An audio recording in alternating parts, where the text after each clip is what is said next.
Thanks, Uncle Tabsy. Really appreciate that. It is a jam-packed Health Tuesday. Yep. Graham's arm is still itching I am, a little bit. Yeah, no, it is. It's not as intense as it was, but yeah. But we're also going to be following in on some of your comments on social media regarding some of the allergies you suffer from, how it is that you manage them, and we'll be putting up those comments very shortly. But right now, let's actually have a look at those right now. Okay, so Renata Scott says, "Good morning, Espresso team. I haven't had a test personally, but my granddaughter had and is highly allergic to eggs and wheat. Oh, that's a She tough one. suffers with eczema.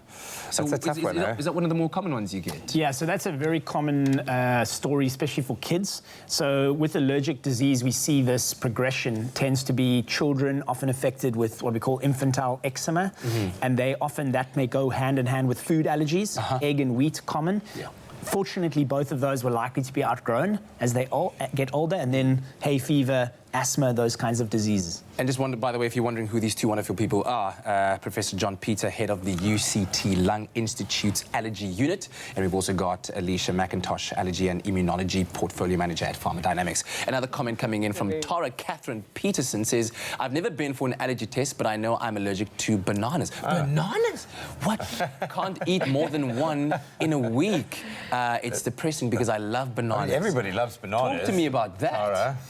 So it is unlikely that Tara is actually allergic to bananas because not meaning disappointing to her.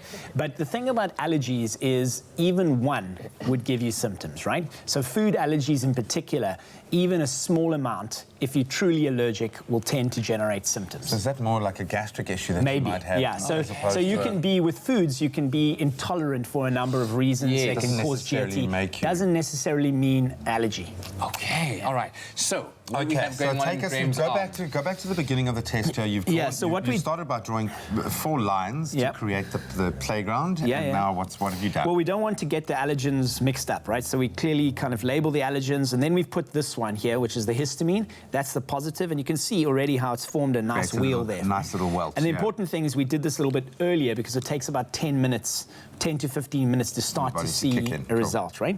And then what we've done is we've done the pollens, but then the other commonest type of thing that you breathe in that will cause allergies is house dust mite, right? Mites. Yes. The little living organism creatures. Correct. Believe it or not, that look terrifying when you hold them under a microscope. Yeah. Exactly. They are from the spider species. Into my no, I'm not. I'm going to shove it in now.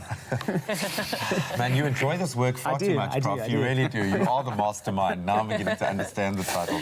So the commonest, what we do is there are 2 very common species of house dust mite.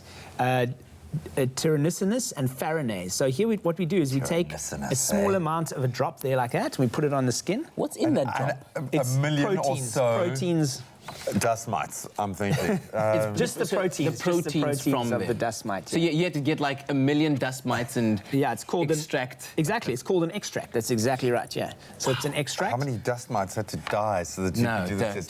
Don't even get it. They farm them. Believe it or not. Get out. Now. Okay, now the prick. Now tiny. It's got a tiny. It is. Prick. It does. It's a You blade. can He just took the blade to me. Of course, with surgically. There we go. Clean Thanks equipment. for expressing Sorry, I was meant to hold your hand during that moment of trauma. Just for listeners out there, you hardly feel it, right? No, even though Graham's I've seen more than I've felt. Bit of a baby, to be honest. Hey, the itch is real, man. The itch is real. Now the pinprick is negligible. Yeah, so you put it on, you do the tiny little pinprick, and then you just we just take off the drop, and now we would leave that and leave that for 10-15 minutes, and then what we'll do is if you get a little wheel there, we compare the size of that to your histamine wheel. Okay. And in order for it to get a positive reaction, you need to be 3 millimeters bigger than this negative. So your negative is 0, which is great. Okay. And then I've got a little ruler that I take out here, and then I can measure exactly how many. So your histamine is already 7 or 8 millimeters.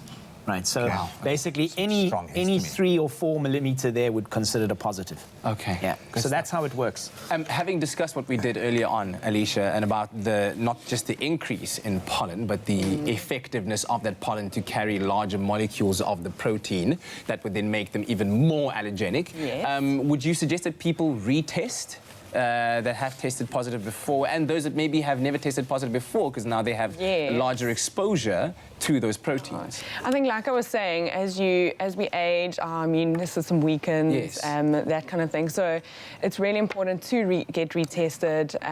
You might have other allergies that come about, or new allergies that, if you've never had allergies, that you might get later in life. And it does really happen. People often say, but I've never had allergies before, and they do get them. So it is good to get them retested. What's the best treatment? Is there a kind of a blanket? Is it just antihistamines? How do we approach it? There's a variety, so it depends. I feel like I'm about to sneeze, just to reinforce everything that we're going on about here, yeah? So depending on how mild your allergies are, so normally in hay fever, if they're mild, you would go for an antihistamine over-the-counter products. If they worsen, then your doctor would prescribe you other medication like a corticosteroids. You also get natural ways to do it, so to clear out your nasal system. There's also called Nexa Shield, which is a powder nasal spray that helps to prevent or create a barrier around the nose so that it prevents all your airborne allergies and germs. So there are many ways, but it is best to speak to your doctor if you feel like it is getting worse by the day. Professor Peter, how many people are actually affected by allergies in South Africa? So the data we have suggests that for hay fever sufferers, it's close to 17 million. So 20% of South Africans will suffer. Wow. And a sizable portion of them will suffer with asthma as well, right? So we have a couple of million people.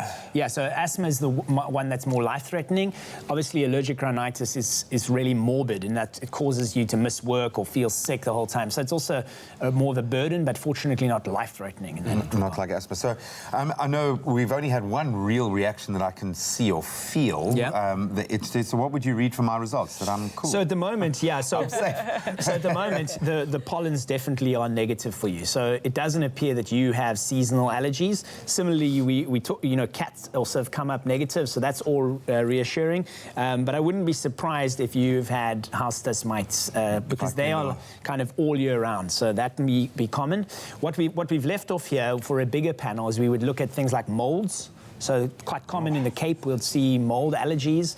We look also at an extended section of trees, and that's one of the reasons why we've also been doing the pollen monitoring and why people should look out, is because we can actually now identify exactly which tree might be pollinating. So there might just be like a 2-week period of the year where you're sneezing or whatever, and that might be because plane trees are flowering at that time. Plane tree in your garden. Yeah, exactly, in your house. And then the advantage of knowing is that you can then tie that and make that connection, right? When you might think you've got a cold or something, as Alicia mentioned. So that sort of thing. And then we'd also look at cockroach. Believe it or not, cockroach can cause a problem, and then other animal danders, right? That would be the common sort of section for what we can breathe in. We call those aeroallergens. Thought you'd do the dog test at least. Surely that's the one that everyone's allergic to dogs, man. If you're going to be allergic to something.